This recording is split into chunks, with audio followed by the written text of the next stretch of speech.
4세대 실손보험으로의 전환, 많은 분들이 고민하고 계시죠? 그 내용 오늘 확실하게 풀어보겠습니다.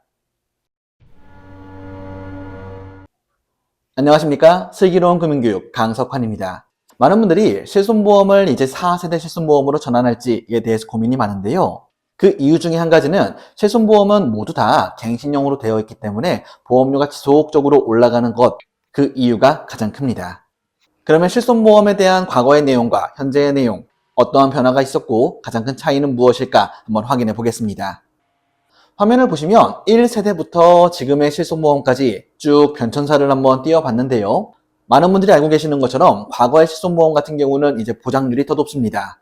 그런데 요즘의 실손보험으로 갈수록 보장률이 줄어들고 있는 그런 형태를 보이고 있죠. 그러면 이 보장률이 낮다라는 것 때문에 소비자의 입장에서는 더 불리해지는 것이 맞습니다. 이에 해당 보험은 상대적으로 보험료가 낮은 특징을 보여주고 있죠. 그럼 가장 중요한 4세대 실손보험에 대한 전환, 어떤 유불리가 있을지 따져볼까요? 그럼 가장 중요한 차이로 어떤 내용을 짚어볼 수 있냐면 바로 갱신 보험료에 대한 내용이 어떤 구조로 올라가는가 라고 볼 수 있습니다. 화면에 나와 있는 1세대부터 3세대 실손보험까지의 경우에는 해당 연령대에 있는 분들이 병원비를 청구하는 그 빈도에 따라 전체 가입자의 보험료가 같이 올라가는 구조를 보이고 있죠. 저는 쉽게 이 구조를 단체전이다 라고 이야기하고 있는데요. 반면 4세대 실비라고 불리는 근래의 보험은 이제 개인전으로 바뀌었습니다. 즉, 한 사람이 더 많이 청구를 한다면 그 보험금을 청구한 그 당사자의 보험료만 인상시킨다라는 특징을 보여주고 있죠. 이 내용 때문에 그 본인이 보험금 청구를 많이 한다면 과거의 보험이 유리하고 청구 비율이 낮다면 요즘의 보험이 낮다라고 흔히 이야기를 하고 있습니다. 그런데 우리는 사람의 건강 상태를 항상 예측할 수는 없겠죠. 그러다 보니 보험료에 대한 부담이 없다면 과거의 보험을 유지하십시오 라는 말을 흔히 하고 있죠. 그러면 4세대 실손보험으로 바꿨을 때 도대체 어느 정도나 보험료가 올라가는지 이 내용에 대해서 한번 구체적으로 확인해 볼까요? 금융위원회가 요약해 놓은 자료를 보시면 연간 보험금에 대한 청구 금액이 100만 원을 넘어가면 이제 보험료가 2배, 3배 이렇게 할증될 수 있다라는 내용을 볼 수 있습니다. 이 부분 때문에 많은 분들이 4세대 실비를 바꾼 다음에 청구를 많이 하면 보험료가 어마어마하게 올라 과거의 1세대 보험만큼 올라갈 수도 있겠구나라고 오해를 할 수 있습니다. 그 내용이 왜 오해라고 이야기 드리냐면 한번 내용들을 보여드리죠. 사례는 이제 은퇴를 할 무렵에 있는 59세 여성분에 대한 데이터로 확인을 해봤는데요. 이분은 현재 1세대 실손보험을 가지고 있는 분입니다. 현재 실손보험료가 얼마인지 확인해 봤더니 보험료가 약 13만 원 정도의 비용이 나오고 있더군요. 그런데 이 내용을 4세대 실손보험으로 바꾸려고 봤더니 화면에 나와 있는 것처럼 5만 원이 채 되지 않는 보험료로 줄어드는 것을 볼 수 있을 것입니다. 그럼 이분의 실제 4세대 실손보험의 구조를 한번 확인해 볼까요? 구조를 봤더니 이제 등장하는 내용은 급여에 대한 항목과 비급여에 대한 항목이 분리가 되어 보험료가 측정되어 있는 내용을 확인할 수 있을 것입니다. 이 표를 먼저 보여드리는 이유는 이 화면에 나와 있는 비급여라고 쓰여 있는 해당 보험료가 이제 할증될 수 있는 주요 보험료이기 때문인 거죠. 자, 그럼 금융위원회 자료를 한 번 더 확인해 볼까요? 금융위원회 글을 조금 더 확실하게 본다면 이제 비급여에 대한 내용이 할증, 할인이 될 수 있다라는 단어가 눈에 들어올 것입니다.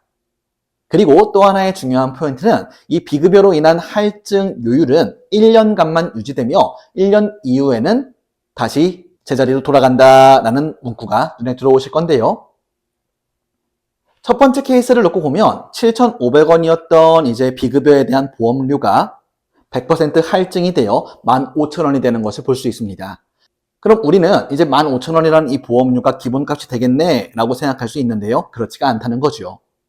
즉, 만약 다음에 이제 보험을 청구하지 않아 5% 할인이 되면 어떻게 될까요?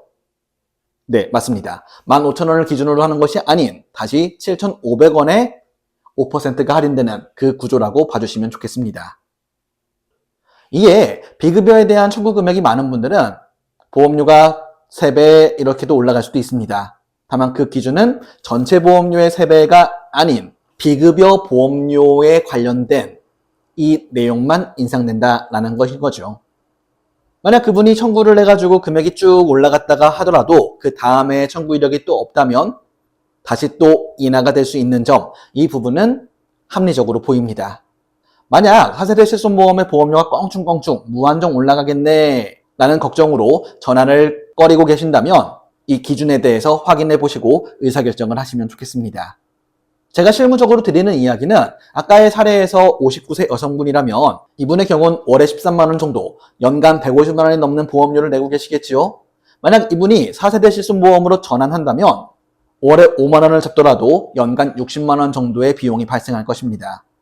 그럼 이렇게 절감되는 연간 보험료가 보험금으로 돌려받는 것보다 더 클 수 있을지에 대한 계산을 한번 해볼 수 있겠네요.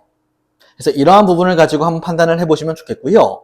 이 외에 주의할 사항은 무엇이냐면 이제 1세대, 2세대, 3세대 보험 같은 경우는 보장률이 높은 것도 있지만 통원치료 같은 경우는 최소 공제 금액이 요즘보다 적습니다. 각 세대의 보험마다 차이는 있겠지만 공제 금액이 뭐 5,000원, 8,000원 이런 내용들이 나와 있는데요. 4세대 실비보험 같은 경우는 통원치료의 경우에는 이제 10,000원부터 비급여의 경우에는 30,000원까지 최소 공제 금액이 더 크게 되어 있습니다. 그래서 작은 금액들을 청구할 때는 불리할 수 있다라는 것도 한번 체크해 볼 수 있겠네요. 다만 제가 강조하는 내용은 실손보험 같은 경우가 이제 자잘하게 뭐 10,000원, 20,000원 이런 내용 때문에 보험을 가입하는 것이 아닌 병원비가 좀 크게 나올 경우를 대비해서 가입하는 용도로 보고 있기 때문에 이 내용은 보험의 기본 목적으로 봤을 때 큰 고려사항은 아닐 것이라 생각됩니다. 오늘 영상을 통해 이제 4세대 실손보험으로 전환하는 것, 그 부분에 대해서 조금 더 이해가 되셨을까요? 저마다의 상황에 따라서 어떤 것이 더 유리하고 불리할지를 따져보시고 합리적인 의사결정을 하시기를 바라겠습니다. 참고로 4세대 실손보험의 전환 같은 경우에는 해지 후 다른 보험사에 가입하는 것이 아닌 기존의 실손보험사에 전화하여 전환하겠다라고 요청하는 것이 가장 맞는 방법이다라고 이야기 드리겠습니다. 감사합니다.